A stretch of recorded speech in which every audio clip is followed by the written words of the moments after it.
Now, since you brought up the coach here, we got to get this on the record. You can tell all the truth. What was the most memorable thing that ever happened that with the coach that you kind of remembered and that maybe had a positive effect on your life, or maybe just was you're like, man, that is just funny as heck? For me, one thing he taught me early was to make eye contact with people, and I do that to this day. And I mean, that's something I've done since I started working out with him when I was in the 7th, 8th grade. And he always told me, no matter who you're talking to, whoever it is, you make sure you make eye contact, look them in their eyes, show respect. And for me, I do that to this day. Like, there was some things that I learned from him. When I got to college, it was no adjustment. For me, the adjustments were the physical part of it. Guys being 6'7" and move like I do at 6'2", right?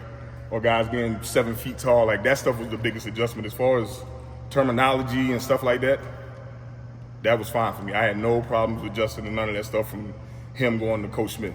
And I tell people all the time, this is the second best coach I ever had in my life. If I didn't play with Coach Smith, it's him right here. Because this is one of the smartest people I know. He's one of our best teachers. I mean, and he coached everything. You're making him tear up, you know that. I'm telling you, but I'm telling the truth. He coaches in football, he coached baseball, he coached basketball, whatever we needed, he was always there. And I mean, sometimes you didn't have a ride, he would come to the neighborhood, pick you up, bring you to the gym, everything. Like, he did everything possible to make sure we were successful. I mean, the little things that most coaches won't even do. They won't come to your house or come pick you up. You ain't got no ride. Oh, well, I ain't coming to waste my time. He would come open the gym for us on Sundays during the off season. He would leave church, come unlock the gym for us, and let us get in here on Sundays and play pickup. So his dedication is what made Jordan Matthews basketball what it is. That's why his name is on the court, and that's why we were successful, because of him. And everything that we were a reflection of him on the court. So we played hard. If you didn't, we played defense. We never played zone. If we played zones because we was up, 30, 40, it was one of them. But I don't remember playing too much zone ever. That's just because, it was one of them games where we were blowing somebody out, make sure nobody get hurt, let's get out of here. But never once in my 4 years playing with him did we ever play any zone, because you was going to be able to guard your position. If not, you just wasn't going to play. It's just that simple. I don't care how good you was, or how athletic you were, whatever it may be. If you didn't play on this end, on the defensive end of the court, you wasn't going to play for Coach Phillips. You just wasn't. So like I said, his name being on the court is very well deserved. And all of us take something from him in everyday life. I know he do with all the coaching he's been doing over the years. I know he got some of Coach Phillips and him, because I coached with him for 2 years, so I got to see it for myself. But it was, like I said, man, he's the reason why all of this is the way it is, and we have the family that we have and the alumni that we have, man. From a small town with 10,000 people, maybe. Yeah, you can't beat it. You can't beat it. You don't get this everywhere. And I mean, in my AAU coaching and stuff like that, man, I had it made because we had a coach that cared about us. And that's why we went out there and gave 110% every time, because we knew he had our back. And it's just simple. For me, I talk about this man all the time. Even with my coaching, trust me when I tell you, it's all him. I get on my guys for not playing defense, taking horrible shots, being lazy. It's all the stuff he used to get on me early in my career in high school. Same thing. Simple. So what was the biggest thing you used to get on you in high school? Or you don't want to share that information? I was a reacher. I was a gambler on defense. My freshman year, mind you, coming from middle school, we didn't play no defense in middle school. We just scored many points as we could, and we win and we leave. It wasn't really no structure. So coming into that, having to learn how to guard people, and I didn't know what help side was and all that good stuff, deny and one pass away, being in the lane if the ball is in the corner, if it's below the free throw line. I didn't know none of that stuff until I got to play for him. Because those things, like I said, he taught us everything. The X's and O's was always there. Always was there. But like I said, it was, man, I wouldn't, and mind you, some days he probably did get on my nerves. But when I tell you, I understood. You can laugh about that now. But I understood where it was coming from. It took me a while to get there. I honestly did. Probably my first year, by the time I was a sophomore, junior, I understood exactly everything why he was pushing me the way he was. I know what he expected from me, because he knew what I wanted to do. So it was a perfect match, if you ask me. And I wouldn't change it for nothing. He was like a father to me, still to this day. Even at my wedding. He was at your wedding? He spoke at my wedding. He did? I make sure that I put out a lot for him to talk at my wedding. Because like I said, my real father passed away 4 years ago, but this man was my father from the time I was, 13 to the time I graduated. So when my neighbor, Eric Dark, was the best player on our 91 team. So that's how I ended up working out with Coach Phillips, because I was always with Eric. Eric beat me up one-on-one every day, like made me better. But like that's how I ended up started finding out what work was, what it took to make it to the next level. And he understood what I wanted to do, and I understood what he was doing for me, and it was perfect. That's what I'm talking about. His mama supported me 100%. Yes, she did. She used to always tell me, 100%. whenever you over there, you his child. You in between them lines, on that field, that's your pops. That's how it was. And I mean, but it was always constructive criticism with him. It was never no belittling, never talking down to his players. He treated the best player like he treated the last player. If you was the best player or the worst player, it don't matter. From 1 to 15, everybody knew they was gonna get the same Coach Phillips. So when you was doing it to the best players, everybody else got to fall in line. And that's how it always worked out for us. So that's why we were successful for 3 years. That first year was a little rough. But we were young though. You know what I mean? Me and Kermit were freshmen on that team, and we were leading scorers. A little inexperienced. Yeah, so we had no experience coming from middle school, and then the year before they had a down year, but like I said, it was nowhere to go but up after my freshman year. So that's what happened. And He didn't tell the whole story. In middle school, he could do that. He would reach and steal the ball continuously. But that's not a way to get by consistently. But he could do it now. He could reach in there and just pick people's pockets. So he thought he could play that way at every level. I learned that quickly. Quickly, you learn not to do that. Whoa, this is different. I mean, you think about being 14, 15 years old. Some guys I'm playing against are 18, probably a couple of 19-year-olds. Who knows? Yeah, but it's just probably. like, I'm going to tell you what made me, like, my confidence was the first Chatham Central game here. They had a guard named Brian McClain, who was He could play. tough. He could play. He was tough, but And he was a senior. he was a senior. I was a freshman, but in here and at them 2 games that year, I had the better games. And I was guarding him. So again, that was like, he threw me in the fire. Throw him to the wolves. He threw me in the fire early. Were you reaching?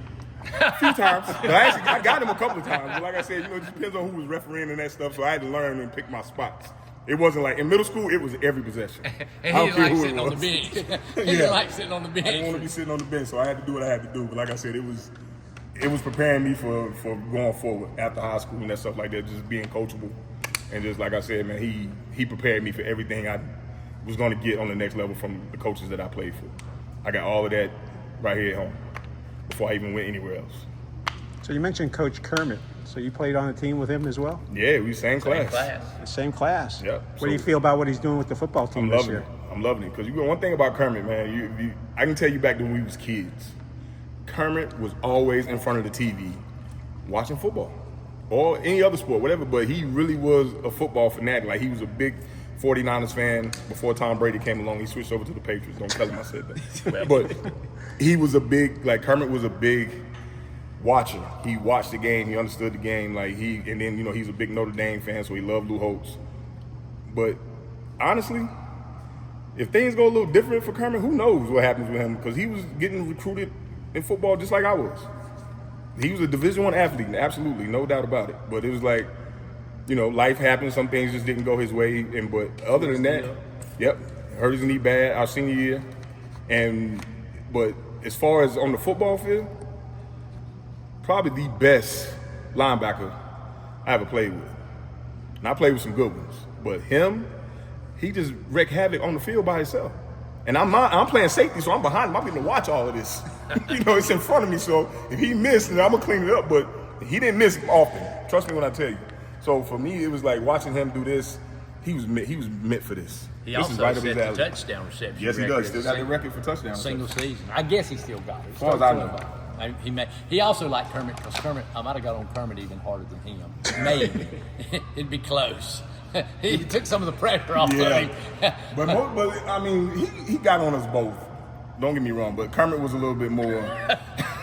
Kermit would toe that line a little bit more than I would. He would. I wasn't trying to. Because number one, if I did, I was gonna have to hit. Then when I get home, I'm gonna have to hear it too. So I didn't want to. I didn't want to double dose. So I just did what I had to do, and then we'll figure it out later. But for the most part, though, like I said, with Kermit, this is when he right before he put his name in the hat. We was on the phone, which we talk all the time, and I was telling him, I'm like, dude, like this time around, like I think you need to put your put your name in the hat again. Because I feel like you were exactly what this program needs. Because Kermit loves sports. He loves these kids, but he's just a sports junkie. He's one of those people and that's part of it. I think that's part of why we became so close over the years, because we had a lot in common with the sports and stuff like that, you know. But I'm not shocked at all. I'm not shocked because I know him. I know what he expects. I know what he's gonna come out here, and guess where else he gets that from? You watch Kermit coach right now, you will see a lot of him. Guarantee it. He's a lot better interview than I am.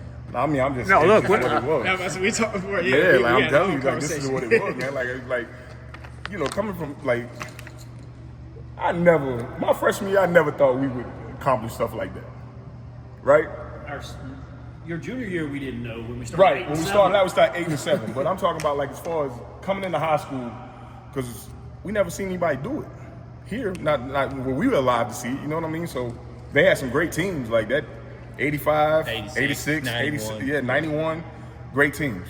So we had something to shoot for because we seen those guys be successful. And we knew with the guys that we had and the experience, like my class was really, 95 and 96 were probably some of the most athletic classes we had come through here. Well, you had Kermit, of course. I mean, but School only had 500 kids. yeah. A little over, but I'm telling you, 550.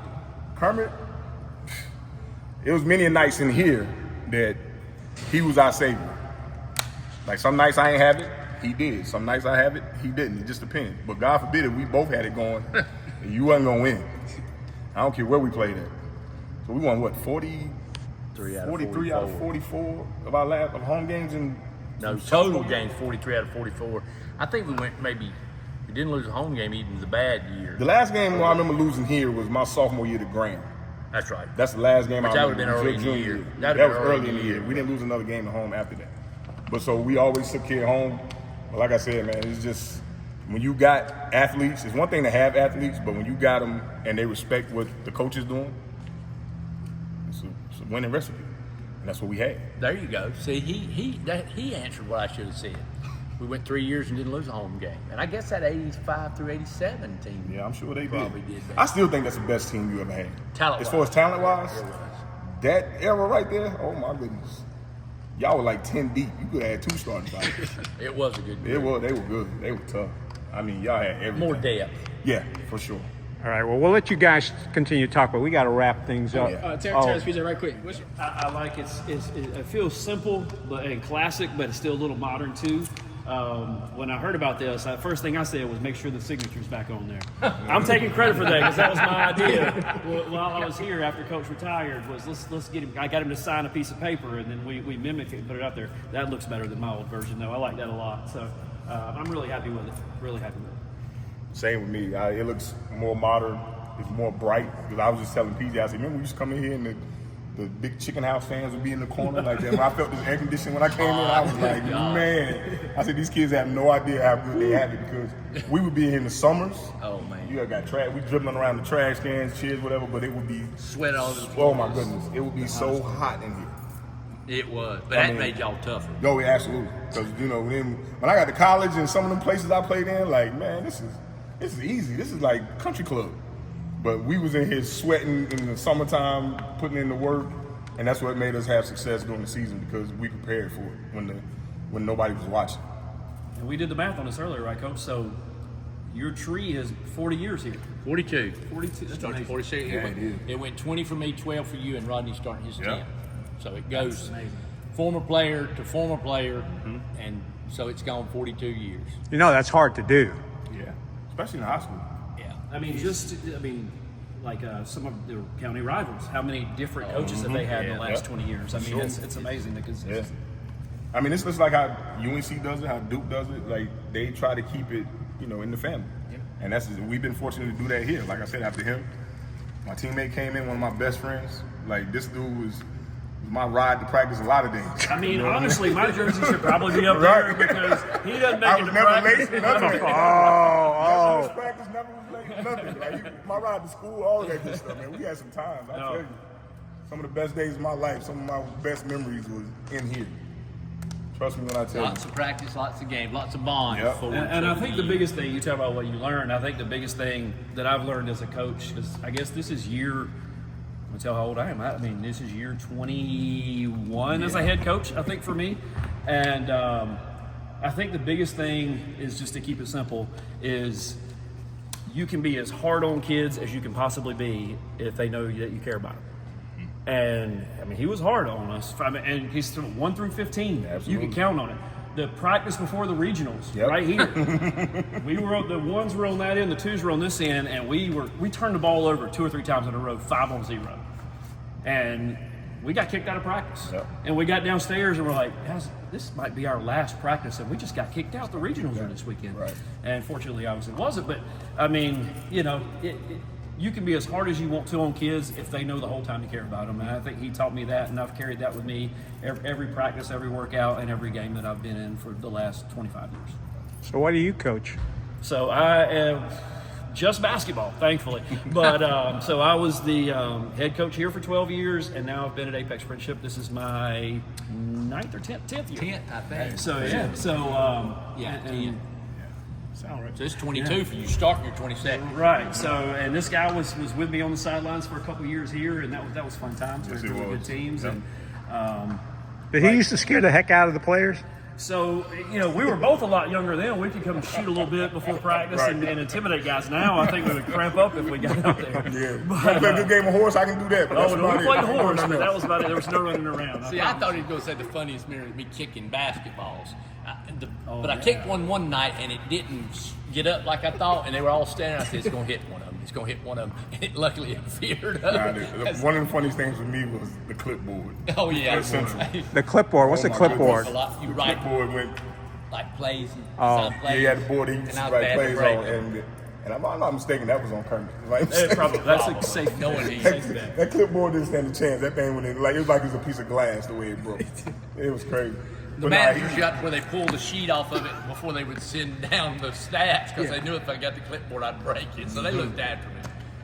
So Nah, but it was- how many clipboards did you break? I don't know. A lot. He always had to keep a couple extras around.